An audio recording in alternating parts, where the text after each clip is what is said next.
Il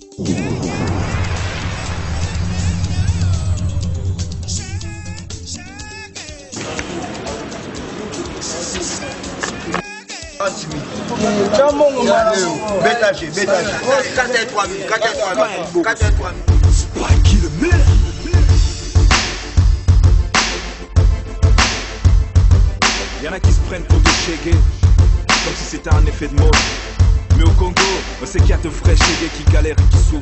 Et ce morceau leur est dédié à tous les chégués de Kinshasa. Ok, yeah.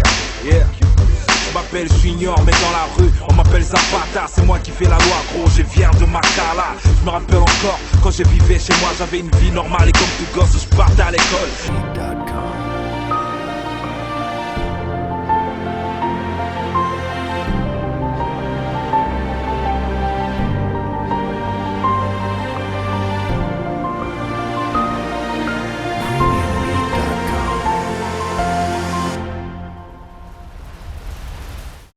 Bonjour à tous de partout où on recevait. Bienvenue dans votre émission, une nouvelle émission conçue pour la culture, qui s'appelle Ascension Culture, présentée par moi.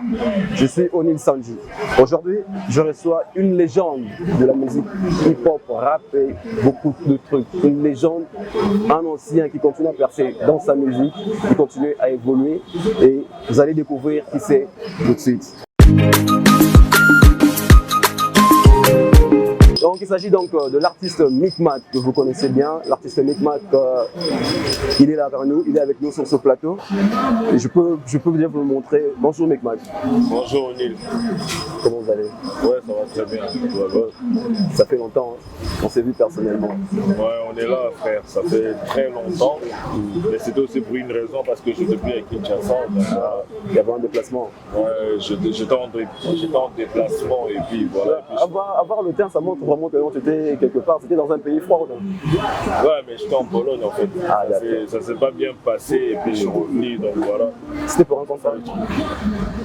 Non, mais c'était pour un combat de boxe. Ah ouais. Ouais, et puis après, ça s'est mal passé, on a été refoulé, on est revenu, donc voilà, on est là, la vie continue. Ah, d'accord, en parlant de la carrière, on peut savoir un peu tes débuts dans la carrière musicale? Ben, moi, déjà sur ma page, il y a ma biographie qui est là, on va pas revenir sur ça. On va pas beaucoup parler sur ça, mais pour la petite histoire, en tout cas, moi j'ai commencé en 2004 normalement, mais j'ai commencé ma carrière solo en 2009 avec la chanson King, et puis après ça a suivi un album Mauvais Garçon, ça a suivi des titres comme Shege Life avec Ikila, des titres comme La Réponse et plusieurs concerts quoi. Donc, voilà. Et puis après il y a eu le Micmac qui est devenu celui qu'il est devenu avec le temps. J'espère que les gens qui ont eu le temps de suivre ces parcours,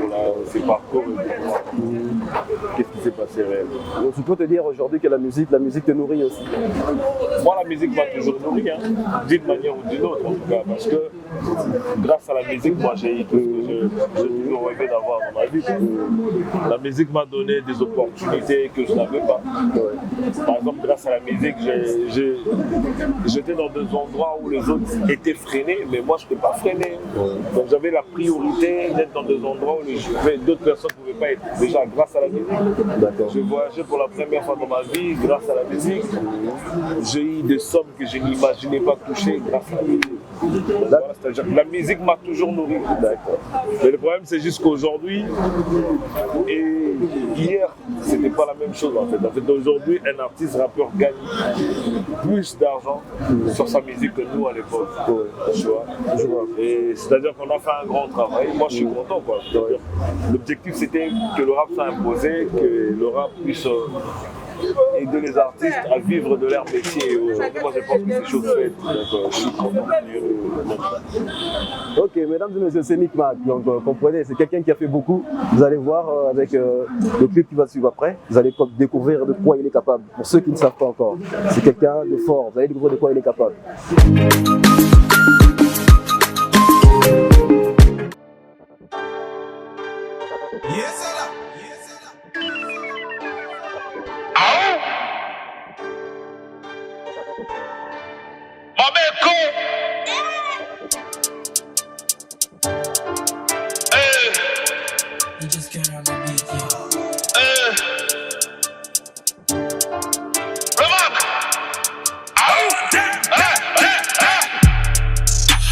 king nazali ti Koffi Olomide musale bele na zoto mema leme natuna boyina nga pwani pona lia bakama na bino to pwani partout na okende ka jalousie basala tu balumisanga na TV baluka na daye na mukine ti zombi bapea bino solo neti bitches batinda bandungo balianga moto bameka bakuta baba poto norape kitoko neti mwana poto nasala folie neti Migos musique ete kama neti Bilokos bameki kofinge kotite balingi balimse simbite basabana munoko bomba mbanga pamba bameki kofinge kotite balingi balimse simbite basabana munoko bomba mbanga pamba tokolongola bilamba tokolongola bilamba tokobina mama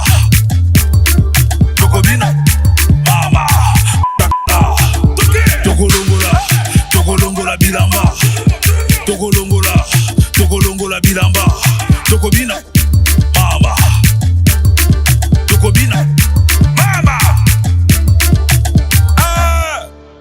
nabe makasi po bana babungi nabe mamamu keo big makasili nazongi na terrain babanga omeki na kiti na buki omanga olemane chemise manga nabeta kumba nakona na yera nazamila na olia na tonga. Je pense que vous avez vu le savoir-faire de l'artiste. L'artiste est grand, il est talentueux, il faut savoir reconnaître quelqu'un à sa juste valeur. Bon, j'ai une question à poser, Micmac. Sur l'analyse du rap africain, le rap africain actuellement, parce qu'on a trois pays qui sont en train de bouger un peu. Il y a la Côte d'Ivoire, il y a le Congo-Brazza aussi, il s'impose, et il y a aussi... Pas le Congo-Brazza. Le Congo avance par rapport au Congo-Brazza. Le Congo-Brazza, c'est pour toi... Tu mets Côte d'Ivoire, on parle de pays francophones. Les pays francophones, oui. La Côte d'Ivoire, le Cameroun, le Sénégal. Donc voilà. Alors le Congo-Brazza, non? Non, et ils sont en retard par rapport à ça. C'est vrai qu'en termes de rap, en ce moment, ils ont plus d'artistes, de rappeurs qui sont visibles dans le média. Parce que nous, actuellement, à Kinshasa, il n'y a plus beaucoup de rappeurs qui sont dans le média. Et par rapport aux médias, ils ont beaucoup de rappeurs qui sont dans le média par rapport à nous. Mais en termes d'évolution rap, Kinshasa et la RDC à l'avance. Bon, je sais que tu es un ancien dans la musique. Par rapport au moment actuel, quelques jeunes que tu apprécies quand même, que tu écoutes quand même parfois par hasard, c'est possible de citer pour nous? Donc en fait, moi je les apprécie tous. Hein. Tous? Ils font tous un bon travail. Moi je pense que ce sont nos enfants, tu vois. Faire du bon travail, c'est bien beau, mais déjà avoir cette volonté-là de pouvoir réussir dans le monde de la musique, et principalement du hip-hop, c'est pas facile en fait. C'est pas facile. Donc il y a des gens qui sont forcément pas très talentueux, mais qui sont quand même arrivés à faire quelque chose aujourd'hui et qui sont connus. Alors on félicite. On félicite.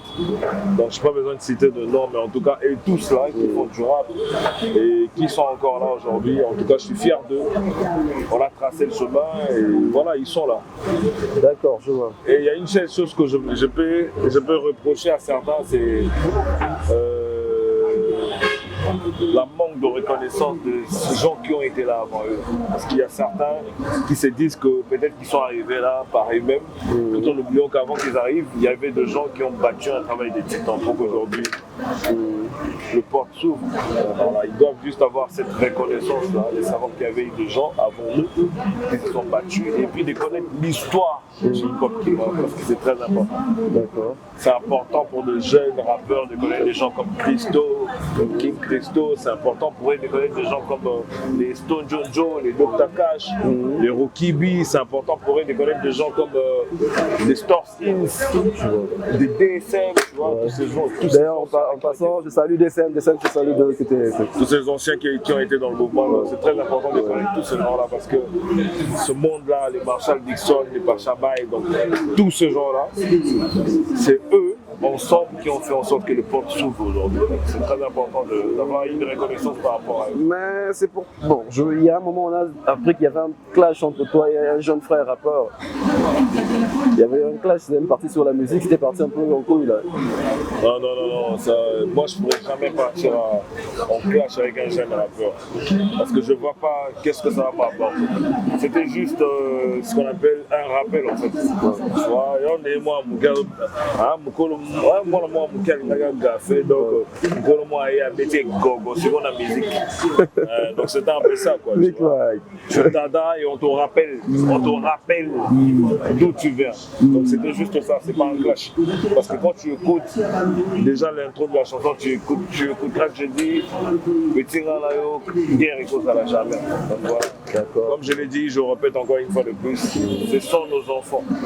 C'est un café, pour eux, c'est une attente au Inaït. D'accord. Ok. Bon, il y a des projets en cours actuellement. Tellement de projets. Des featuring aussi, un album ou bien? Tellement de concepts. Déjà, des albums même. Déjà, j'ai un featuring avec une chanteuse autrichienne qui s'appelle Tamara. Ok. Le morceau c'est Kinshasa, donc ça sera dans le bac bientôt là. Ça sera dans le bac bientôt et déjà c'est même disponible sur YouTube. Et puis encore beaucoup de projets et beaucoup de surprises qui sont en train d'arriver, surtout pour cette année là. Parce qu'on était déjà, on avait compris que la musique au Congo, sans l'entrepreneuriat, ça sera très difficile. On sera peut-être obligé de faire certaines choses que nous on ne peut pas faire. Alors on a compris qu'il fallait d'abord entreprendre, chercher de l'argent. Avec l'argent qu'on aura et maintenant investir sur la musique. Non, un bon conseil. Mais alors, donc, il n'y a pas de producteur jusque-là? Il y avait un producteur, mais qui n'a pas respecté le clause. Alors, je préférais couper le pont, quoi, tu vois. Parce que ça sert à quoi de faire plus de 7 ans avec un producteur qui te donne des promesses et des promesses et des promesses et aucune réalisation, quoi. Voilà. D'accord. On a coupé le pont et là, on travaille en mode self-made, comme on a toujours fait. Donc, voilà. D'accord. Bon. Qu'est-ce que tu penses alors de... Qu'est-ce que tu penses que le gouvernement ne s'implique pas trop dans les affaires des artistes congolais, jeunes et tout, bien forcément faire son effort personnel comme tu viens de le dire?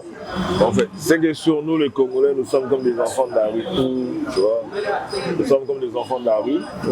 Le gouvernement ou soit le président de la République qui est le père abandonne ses enfants. Il n'y a aucune politique culturelle aujourd'hui. Et pour eux, ils pensent que les artistes, ce sont les artistes qui font de la musique. Tous ces anciens là, ils pensent que c'est eux les artistes. Alors qu'aujourd'hui, on le sait tous que la musique qui cartonne, c'est la musique urbaine. Donc, et on est vraiment abandonné, il n'y a pas une bonne politique culturelle, il n'y a pas des opportunités pour les artistes. Imagine qu'aujourd'hui, il n'y a même pas un festival hip-hop, ça n'existe plus. Mais il y avait le festival RDC à l'époque. Oui, il y avait le festival RDC à l'époque, mais c'était urbain, c'était pas hip-hop. Et aujourd'hui, il n'y a même pas un festival urbain comme RDC, il n'y a plus de festival Redouane, il n'y a plus rien. C'est-à-dire que le pays est en train de sombrer dans le noir et les gens ne se rendent pas compte. Comment dans un grand pays de hip-hop comme le Congo, la RDC, il n'y a pas un festival hip-hop. Voilà pourquoi je dirais que peut-être les Brazzavillois sont en train de nous dévancer en fait. De nous dévancer, pourquoi? Parce que quand même ils ont structuré, ils ont Brazza hip-hop qui se fait chaque année. Nous on en est en termes de hip-hop. En tout cas, je pense qu'ils sont en train d'avancer mieux que nous. Mais en termes de musique urbaine, nous on est en avance. Mais en termes de hip-hop, en tout cas, ils avancent mieux. Parce que tu sens qu'il y a beaucoup de rappeurs Brazzavillois qui se font démarquer. Mais à Kinshasa, actuellement, il y a quel rappeur? On peut avoir peut-être 2 ou 3 qui sont, comment dirais-je, à l'actualité, comme on dit. D'accord, revenons encore derrière la caméra, tenu par HM. HM, le caméraman le plus convoité. Donc c'est lui qui est en train de gérer ce truc et tout. On revient encore du côté de la régie pour balancer une autre chanson pour revenir encore. C'est Shege Life.